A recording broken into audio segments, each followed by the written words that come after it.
order. My name is Booker Ingram. I'm the chair of the Lawrence County Democratic Party, and as I left home this morning about 8-something, I told my wife it was a great way to start my Saturday morning. Yeah.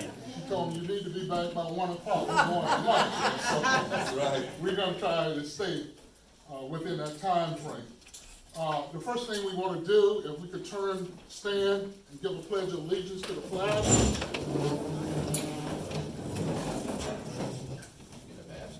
Pledge allegiance to the flag of the United States of America and to the republic for which it stands, one nation, under God, indivisible, with liberty and justice for all. Thank you for that. I hope everyone did receive an agenda. If not, we have your neighbor to share it with you. How many people do not have an agenda?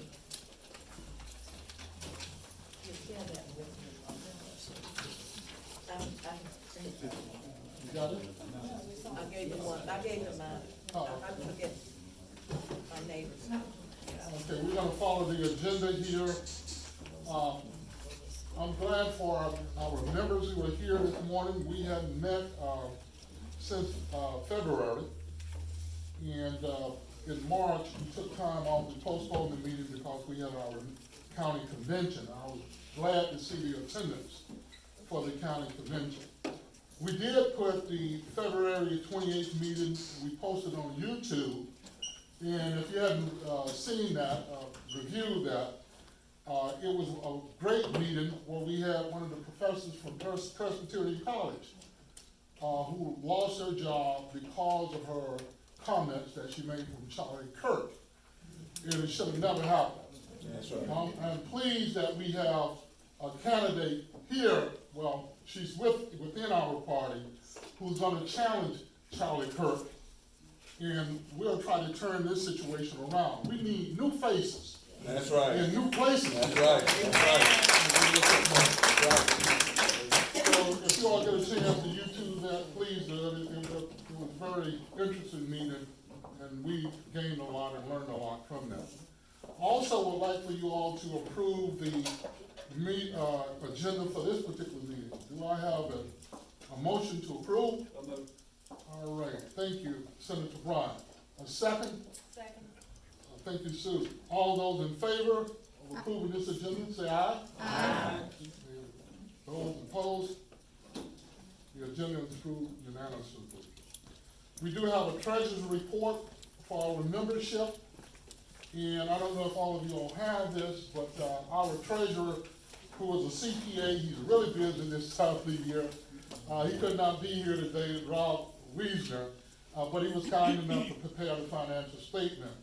For our membership, you can see the expenditures that we've had since the last time we met.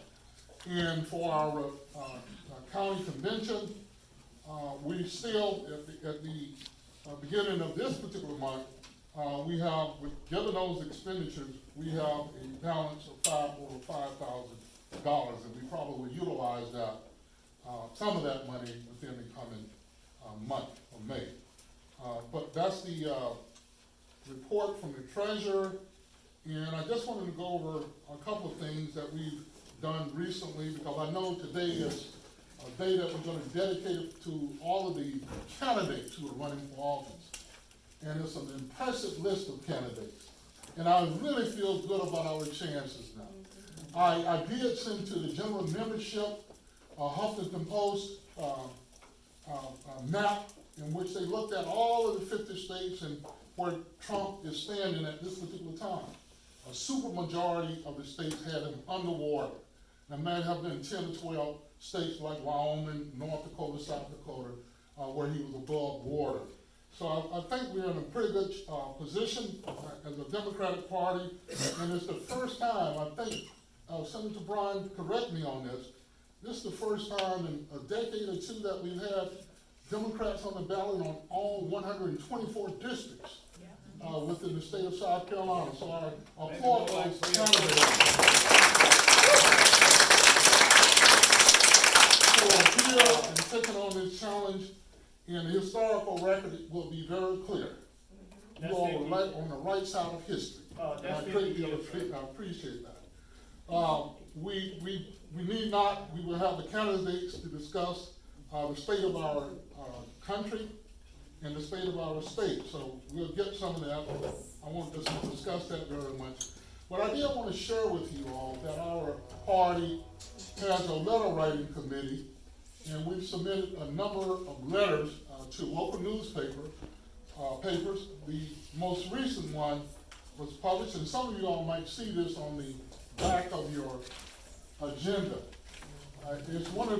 It's an article that I published back in early April, and it deals with the Save American Act, where Trump is trying to repress voting here in the United States. You need to look at that because the state of Indiana passed a state law, and I'm glad to see a federal judge stood up that students could not, the law that was passed by the Indiana state legislature, that college and university students could not use their IDs to register to vote. And this is a president who told we need IDs. And luckily for us, the federal court system decided that that Indiana had gone too far, and we will recognize students. And they do that because they think most students who go to college end up being liberals and Democrats in that sense. But I'm glad to see the federal judiciary stood up to that and banned that particular law. So we appreciate that.